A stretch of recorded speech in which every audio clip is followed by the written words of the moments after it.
imagine how medical practice would be without effective medicines. However, despite some of the benefits they relate, if we use them irrationally, it comes with a lot of consequences. And that is why we want to use this opportunity to emphasize on the importance of using these precious resources responsibly.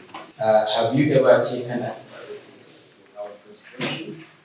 Have you ever used antibiotic on animals as drug hormone? Have you ever stopped taking medicines because you felt better? Have you ever shared medicine with a family member? So if your answer is yes to one of these questions, knows that you are not the only one. And when it comes to developing maybe an intervention to address this irrational medicine use, it means that both healthcare workers and general public have got a role to play in improving how we use them responsibly. So why medicine can cause harm? Despite the fact that yes, they have played an important role, they save a lot of lives. So you see the difference between benefit and the harm medicine can cause depends on how we use them. If we use them rationally, they benefit us. But if we decide to use them irrationally, they cause serious harms, ranging from side effects to antimicrobial resistance to drug interaction to treatment failure to unnecessary hospitalization. They can also cause toxicity and death. So, what is rational medicine use? From the World Health Organization, rational medicine use means patients receive medication appropriate to their clinical needs in doses that meet their requirements for adequate period of time and at the lowest cost to them and their community. So there are hidden crises. According to the World Health Organization, more than 50% of prescribed medicine are prescribed irrationally, and more than 50% of these prescribed medicine are also dispensed to the patient irrationally. And the patients, more than 50% are also using them inappropriately, leading to serious complications such as adverse drug reactions, drug interactions, and sometimes they may even lead to death. What are the common forms of irrational medicine use? They ranges from what we call polypharmacy. Polypharmacy is a situation where you use multiple number of medicine at a time. Maybe 5 medication or at times more than 5 medication. Well, there are instances where using more than 5 or even 7 medication may be appropriate if you are treating comorbidities. Maybe if you have a patient that has got tuberculosis and HIV co-infections. Another form of irrational medicine use is inappropriate antimicrobial resistance. Either, for instance, the use of antibiotics to treat viral infections. Antibiotics have got no effect whatsoever on viral infections. Or maybe using them on animals as growth promoters. If you are rearing chicken that may require like 16 weeks to mature, with the help of antibiotics, shortening the period maybe 8 weeks. But it has its own consequences because it encourages resistance. Next one is overuse, excessive use of injections. You see, injection, especially the intravenous injection, which is considered as the most dangerous route of administration. It also carries a lot of consequences. Next one is failure to use established guidelines when you are writing prescription. Unfortunately, this is a big problem not only to Nigeria but across the globe, but it is also more common in Nigeria. And at this stage, I don't want to also blame only the healthcare workers, the prescribers. Even the general public are also contributing towards that. It is the general public that are also encouraging the doctors not to use the standard treatment guidelines while prescribing. And then another one is inappropriate self-medication, right? I'm not sure maybe if you can quickly, because it's better maybe to be following the slides. Next, we are going to look at consequences of irrational medicine use. I have talked about some of them, the clinical ones, treatment failure, increased complication, preventable deaths. On the economic side, they cause wasted healthcare resources, increased expenditure on available care, and higher burden on healthcare system. Then on the societal level, it reduces workforce productivity. This irrational medicine use matters for Nigeria. You see, irrational medicine use does not only affect low and middle income countries, it also affects higher income countries. But the burden on low and middle income countries is higher compared to higher income countries. And Nigeria in particular, we have got our own peculiar problems. Self-medication is a very common issue in Nigeria. You can just wake up in the morning having headache, not knowing the cause. Maybe it is as a result of higher blood pressure. You just walk into the next medicine store and buy paracetamol and other pain relievers. Antibiotic misuse.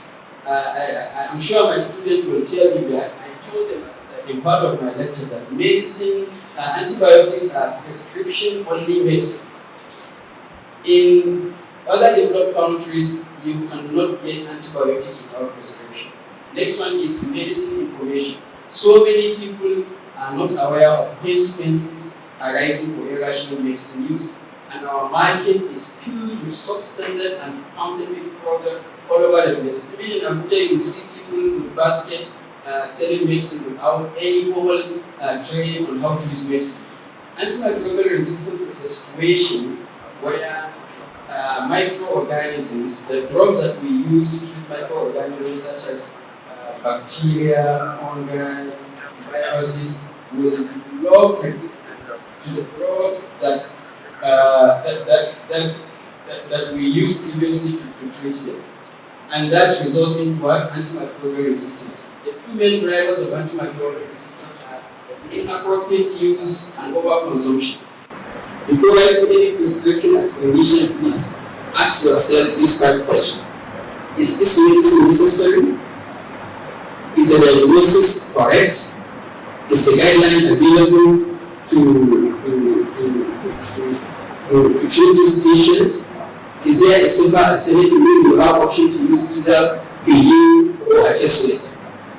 When the patient adheres to it, because if you are prescribing a very expensive medicine, maybe to a retired or somebody who is earning minimum wage, you rest assured he is not going to get that medicine. Rational prescribing is a continuous process, and it starts with what? Accurate diagnosis.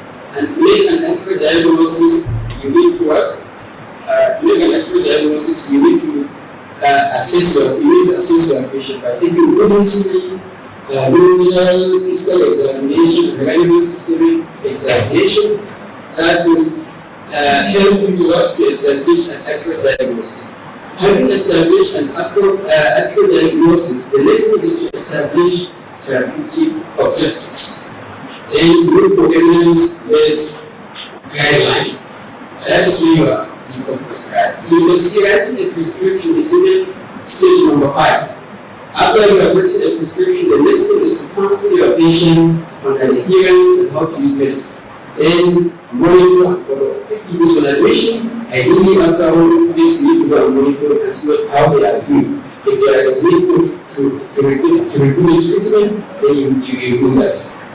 Next one is measuring rational medicine use. As the saying goes, what get measured, get improved. If you cannot measure it, you cannot improve it. Our main problem in this country is that we don't measure anything. In instances where we do the measurements, we don't use the data to inform our policies. So, World Health Organization, in collaboration with International Network for Rational Use of Drugs, provided us with standardized indicators to assess the quality of prescribing, quality of care we are giving to the patient, and then the facility performance to observe their duties. And I'm glad to tell you that this very hospital has got one, and I think it is very effective because I work with them, I think about 2 or 3 years. Next one is antimicrobial stewardship.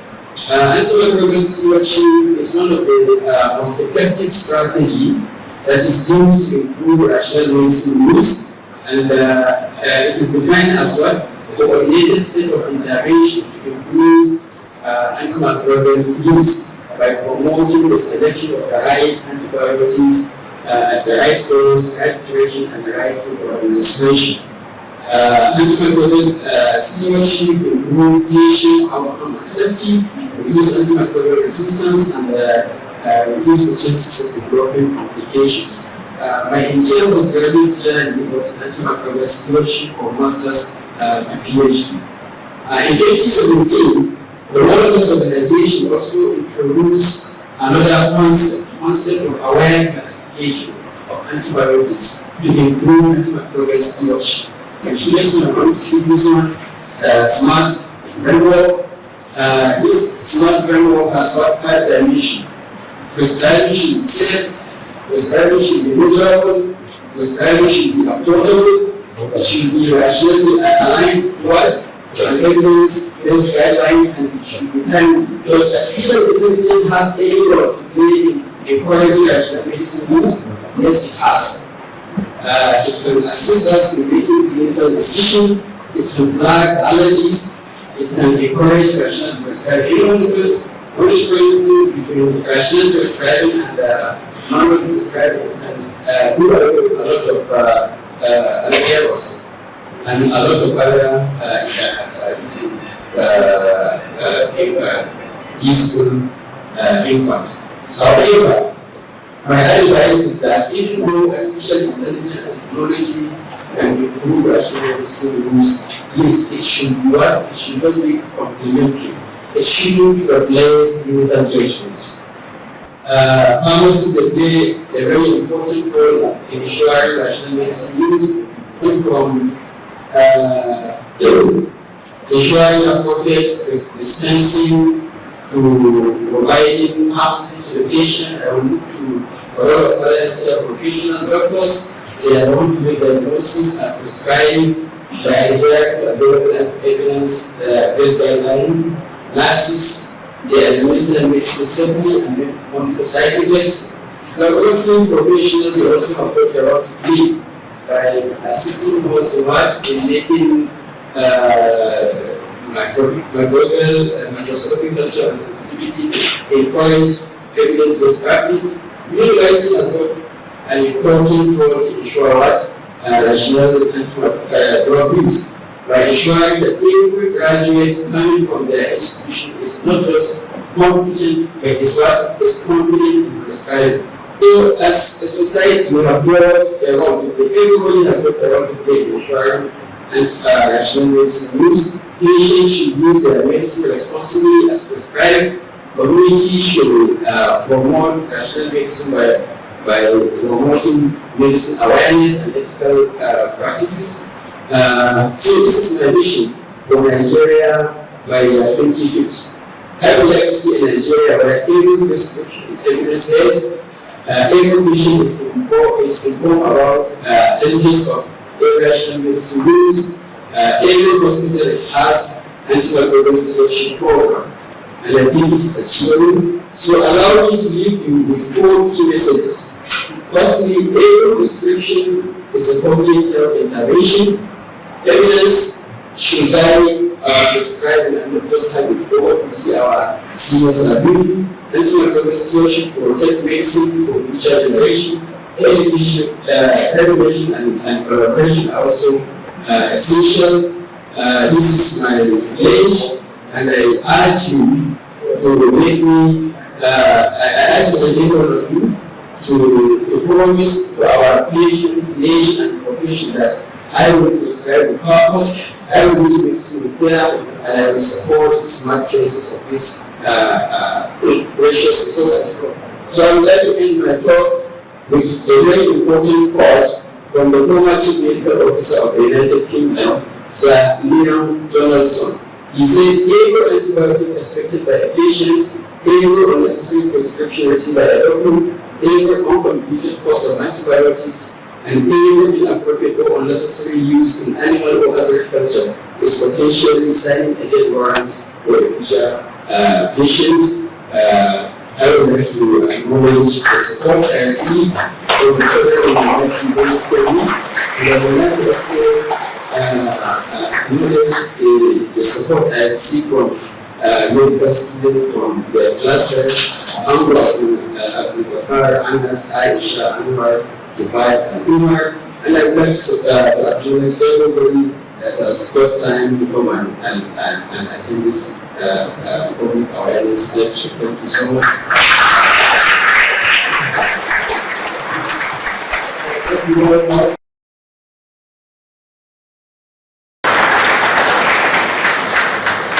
The next 10-15 minutes is actually for interactive session. We're going to entertain questions and comments. For suffice is to say, we have listened and we have listened very well. Medicines are used rationally. If you use them rationally, they is relevant. But when you choose to use medicines rationally, it is definitely going to be enhanced. And everybody has a role to play. We sincerely thank you and appreciate you. For the next 15 minutes, we will entertain questions and comments. Please recognize yourself so that we can listen to you. I would like to put a question. I don't know how to comment I think society, Nigerian society, will be the government impose the ban and so that's all this participation. Using us. Environmental issues, spatial development. What do we do in arts in society? First of all, I want to appreciate the lecturer for the provoking presentation. Despite the importance that we should have many of these, especially in our hospital settings, in our CPDs, though it has presented once, I think we need to have more, especially since our doctors on this session of antibiotics. I don't know if it's within the purview. My own concern is with the medicine peddlers that sell on the wheelbarrow, and that they are not just a menace to in drugs, but also noise. They are noise pollution actually, because of the way they go about it. So I don't know if as somebody in pharmacy, pharmacology, if you, I don't know the right body that will be able to also look at that on a wider view. Yes. The first thing is, I think we should look at the business model of drug importation, manufacturing, distribution, and sale. Without restrictions, you can't get anything done. More particularly for antibiotics. So I don't know, what do you think we should do in these regards? Looking at the value chain, how the drugs come in, to where they get this medicine. What do we need to change? If you are to prescribe a symptomatic prescription medicine, is it rational or irrational? We have the habit of symptomatic prescription habit. But veterinary is a key player in this business. It is a very serious concern for those rearing chickens and other animals. We give, and part of them, we give antibiotics or formulations containing not even outlined, but we know there are antibiotics there. There are antibiotics there. We give to animals to improve heal and feed us. How do you bring these people into play? Because policymakers have to play a very significant role. If you ban in humans or restrict one of animals. Thank you very much. You made mention of laboratory impact of it that are out of information, and also you mentioned that antibiotics washing also have to do with the laboratory services. So in this regard, meaning that if the proper identification, you know, there are superbug everywhere, this resistant antibiotics are everywhere. So for us to now be able to take care of them, that means proper identification is one of the key words that we're supposed to follow. So if it is not properly identified to be either the positive or negative, then it never need to know what I'm saying now, this proper identification now is very, very the resident applications, I think only the harmful effects of polypharmacy. See that every polypharmacy harmful or will also have a advantage? I would like to ask, how does cost of medicine influence rational prescribing? Cost of medicine, because how does it influence? We were talking about rational, so I look at how to say that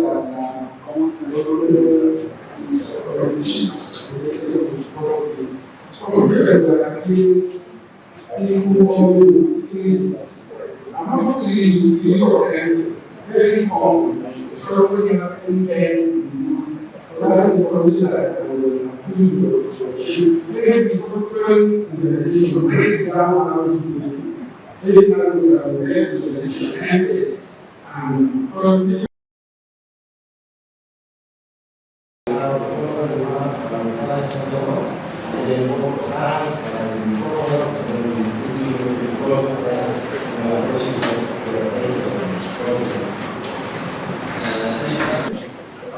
what is the way forward to reduce the irrational medicine use? If I got it right, person. So, as I have said in the presentation, everybody needs to be involved. From the prescribers, the hospitals should be trained the prescribers. Then patients should be encouraged to use their drug as prescribed. Then as community members, we should use any opportunity we have, the mosque, the church, the market, and encourage people to use these drugs responsibly. The universities should review their curriculum. I can tell you our curriculum is not designed to address current problems with experiencing. There is very on irrational use.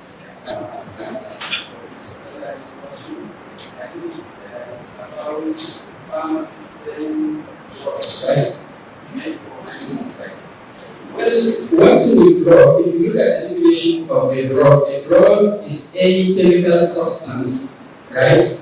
That if you use it about biological change, right? Can be used to change some physiological. So the drugs used in animal and food product is only made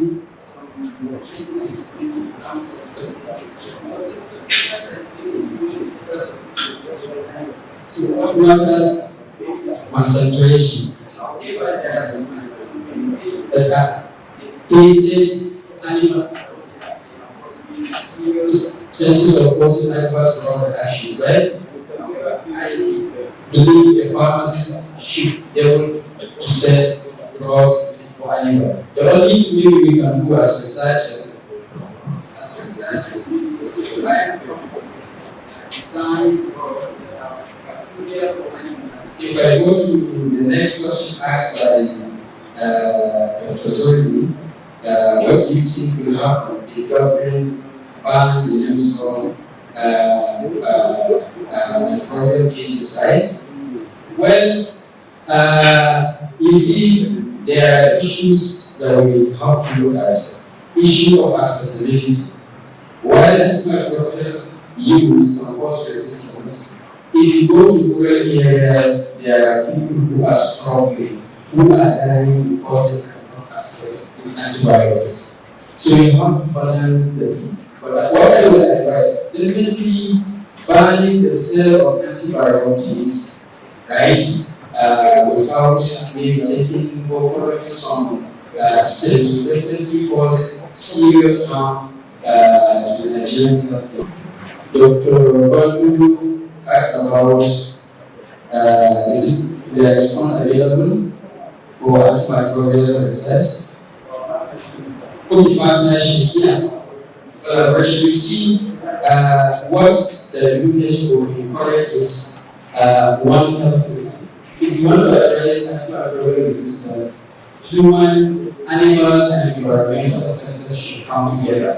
Because the antibiotics used by human and animal will end up in the environment. there will be erosion to the rivers, water system, and you want to drink water, and you drink this antibiotic rescue. Professor Taslim, he said what I think we should change. Is it in terms of professional employee? Okay.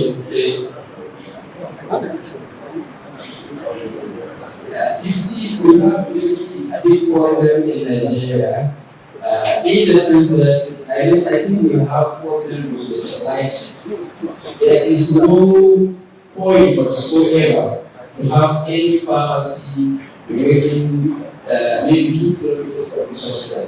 If you go to this where I did my PhD, from the child community in West Academic Hospital, I think we have to travel like 3 kilometers before you can get any pharmacy.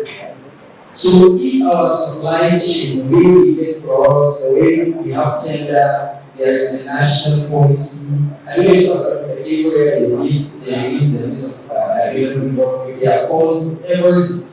So I think we need to keep our supply chain. There is no business having this purchase base around us. Because we are not sure what we are saying. The point, but as hospital, we engage it from the source. And when it expires, we can have a way of destroying it. But the business of the Lord, which has is the treatment is irrational.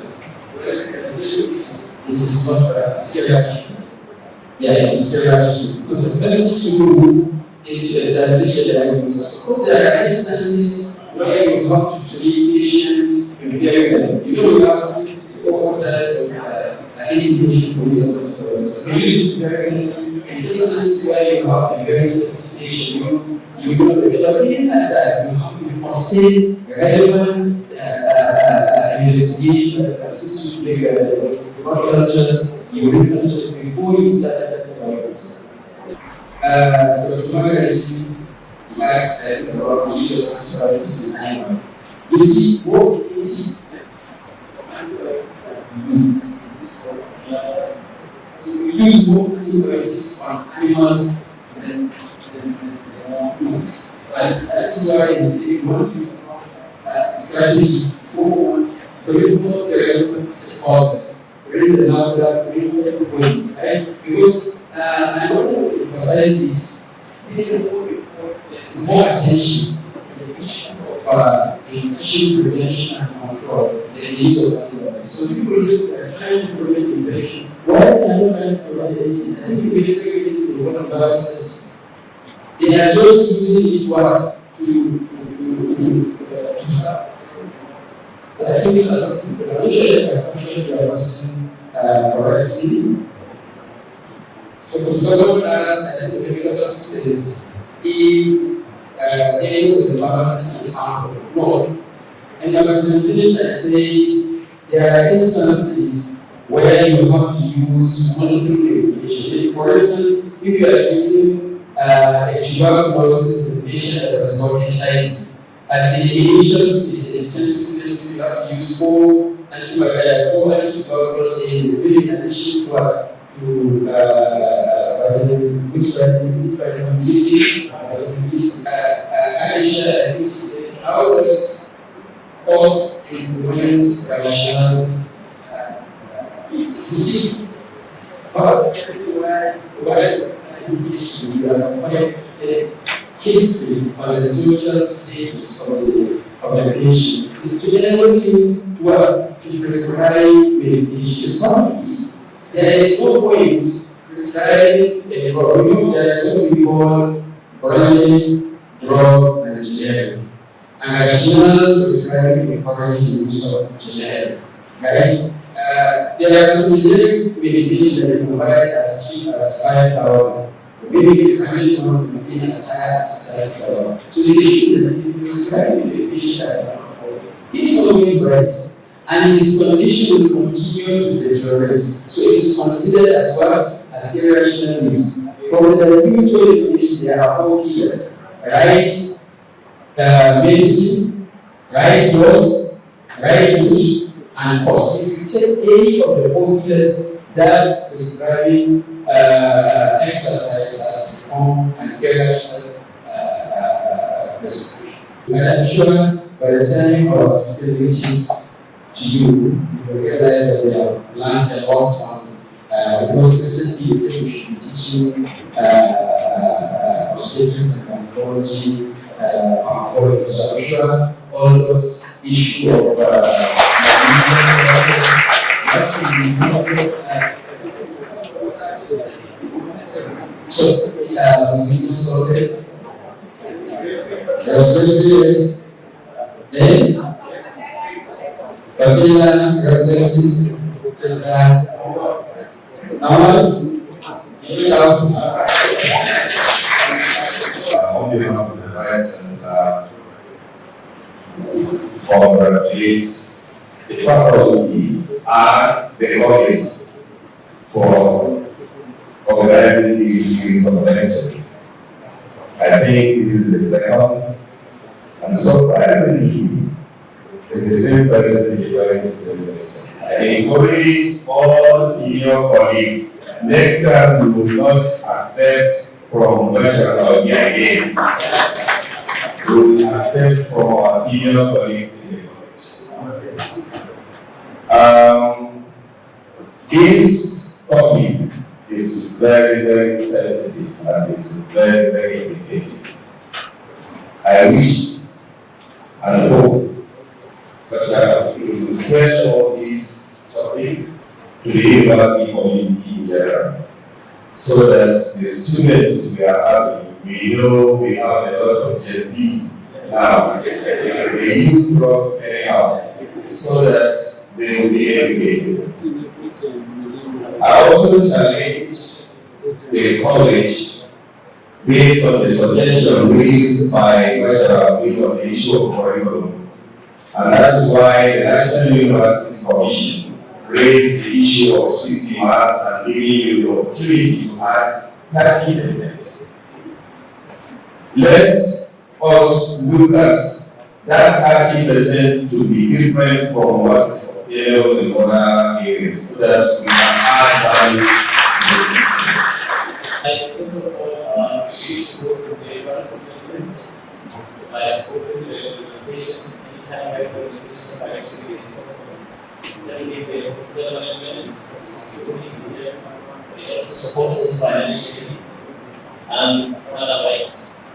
It also goes to the Ministry of Health, HEMA, the WHO, as well as NFA Health Station for their support in making this presentation successful. We appreciate all the consultants, professors, associate professors, lecturers, fellows, and staff for their spending their time for the teaching.